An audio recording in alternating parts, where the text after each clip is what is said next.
एबटाबाद में पीटीआई के जलसे की तैयारियां मुकम्मल। आज होने वाले जलसे में बड़ी तादाद में लोग शिरकत करेंगे।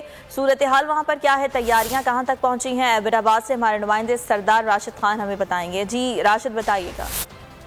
जी बिल्कुल, तहरीक इंसाफ के जो चेयरमैन हैं और साबिक जो वज़ीर-ए-आज़म हैं इमरान खान आज जो एबटाबाद में जो खिलाड़ियों का लहू गरमाएंगे, तो इसी सिलसिले में जो है एबटाबाद में आज जो है तैयारियां मुकम्मल की जा रही हैं। इस वक्त भी जो स्टेज है बिल्कुल कंप्लीट हो चुका है। 60 फुट इसकी जो लंबाई है और 10 फुट इसकी ऊंचाई है। आप ये मेरे अक़ब में देख सकते हैं कि तमाम जो कुर्सियाँ हैं वो लगा दी गई हैं। पूरे पंडाल को जो है वो कुर्सियों से और पैनाफ्लैग से और जो मकामी कायदीन हैं उनके जो पोस्टरों से, उनके फ़ोटो से सजा दिया गया है। ये एबटाबाद का जो बिल्कुल दरमियाने इलाका है और डिग्री कॉलेज ग्राउंड है, जहाँ पे अक्सर जो है सियासी जमातें जो है अपना सियासी पावर का मुजाहरा यहीं करती हैं। और 2 बजे के करीब जो है मकामी कायदीन के मुताबिक जो है इमरान खान साहब एबटाबाद पहुँचेंगे और यहाँ पे जलसागाह से जो है खिताब करेंगे।